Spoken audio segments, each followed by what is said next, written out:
اس تخت کو رکھا گیا.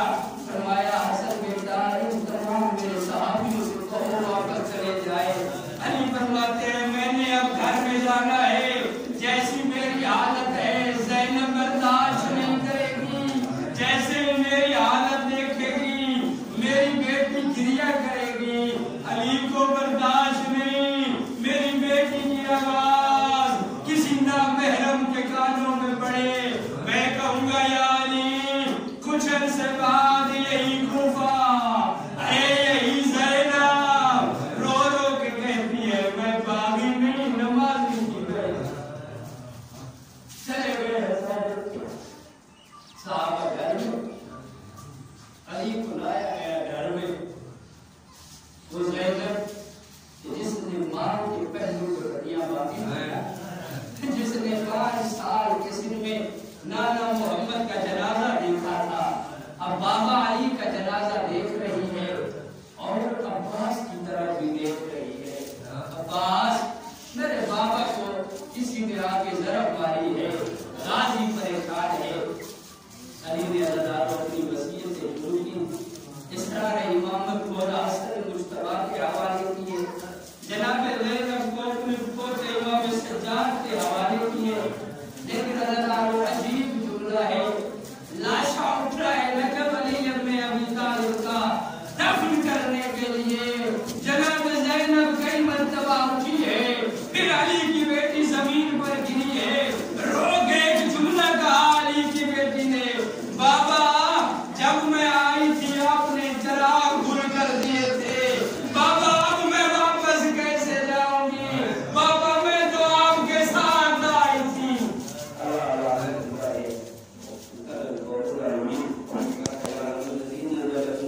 پروردگار ہماری صحیح سی عبادت کو عبادت پروردگار ہماری نماز روزے عبادت پروردگار کی عبادت پروردگار ہمارے ضرورت کی گناہ معاف فرما.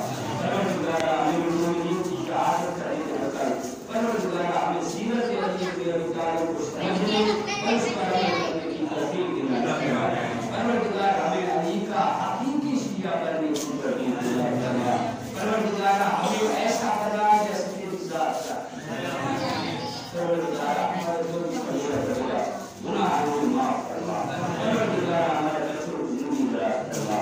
جن کے والدین حیات ہیں ان کا سایہ ان کو سر کا چاہیے فرما. جن کے والدین دنیا سے چلے گئے ہیں پروردگار ان شفاعت اور محمد والے محمد نصیب فرما. پروردگار ان بچے کو دین حاصل کرنے انہیں تمام ساتھوں کا مذہب سیکھنے اور اس پر عمل کرنے کی توفیق عطا فرما. پروردگار ان کے علم کی اضافہ فرما. پروردگار ان کے علم میں ترقی فرما. پروردگار جو مومنین کسی بھی حوالے سے پریشان ہیں مسلمان پریشان ہیں یہ وبا یہ روز کرونا آیا ہوا ہے لوگ روزگار کے لیے پریشان ہیں. پروردگار اپنے اپنے حبیب محمد مصطفیٰ صلی اللہ علیہ وسلم کی عزت و رحمت کا واسطہ پروردگار کی ربوبیت و جلالت کا واسطہ ہمارے گناہ سے دیکھ پروردگار اپنی کریمی کو دے. پروردگار کو کریم ہے تجھے رضوان ہے تو رحیم ہے. پروردگار کس ملک درست بیماری کا کیسے خاتمہ فرما. پروردگار جتنے بھی مسلمان مومنین مریض ہیں دعا سے راضی غیر رحم فرما.